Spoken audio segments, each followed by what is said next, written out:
Not many Rivers residents seem to welcome the call for a declaration of a state of emergency, given the recent political turmoil ignited by the refusal of the immediate past elected council chairman, their 3-year tenure having elapsed June the 17th this year.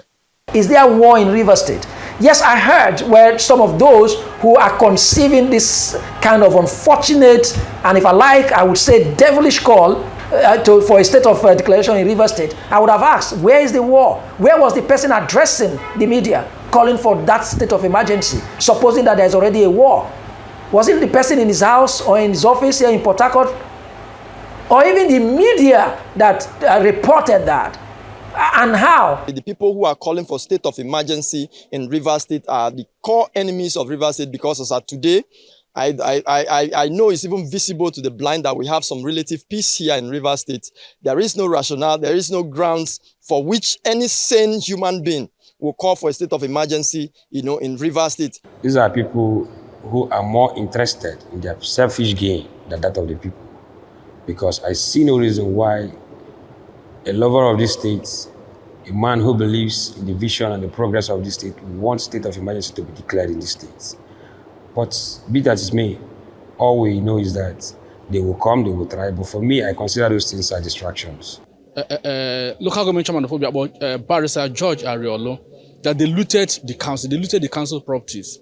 And in such scenario, the thing that the president, who swore an oath to protect lives and property, is to arrest the situation. In this kind of case, to avoid, because if the president does not take any action, or let's suppose as the other group, there are two factions, invaded the council, this other group confronted them, there will be bloodbath, there will be more casualties. And to avoid that, what the All Progressive Congress did, their core is in order. This is to forestall further breakdown of law and order in the state.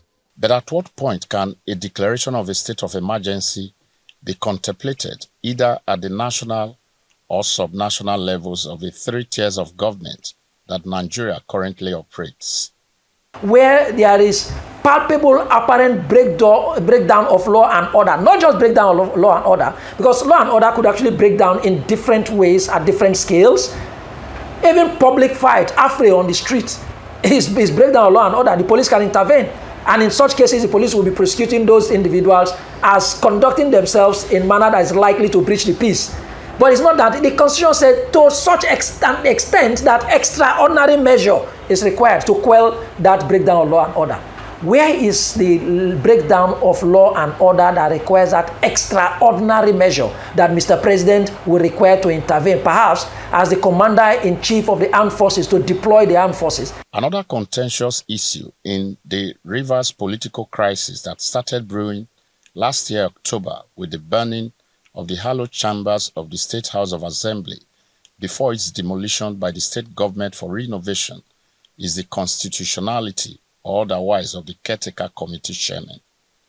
I suppose that when we listen to Dramatis person, the immediate past local government chairman, when we listen to them talk about what the Court of Appeal is going to say and how it's going to determine everything, they are assuming that, well, if the court says these people should continue to, their Mehule group, the appellants, should continue to do what they were doing while the case is pending in the High Court. If the court says so, then it means that all the bills, all the laws they purportedly made and amended, including eternal elongation, will be protected. But even that, it's not an issue before the Court of Appeal, because on 20th of May, a High Court of Rivers State, presided over by Dr. Daketima Kyo Gabriel, had ruled that that amendment is unconstitutional and set it aside. There is a provision for an interim arrangement until that vacuum is filled.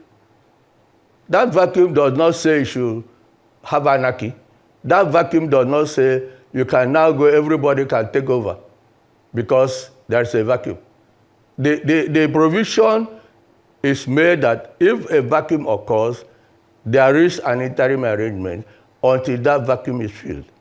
Remember, there is a Justice of Federal High Court of J.K. Omotosho that has empowered Martins and Mehule and the 26 others to continue to carry out their statutory duties as legislatures unhindered, even order the governor not to interfere in their activities.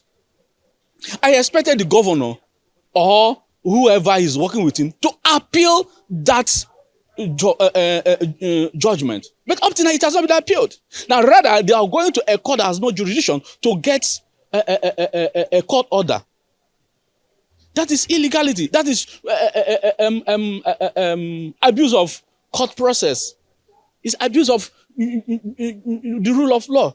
Some of us stay more than 9 months as a caretaker chairman.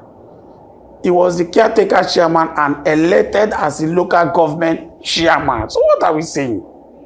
So by that time, the law is okay. Now the law is bad. However, even with the divergence of opinion, there is a common denominator.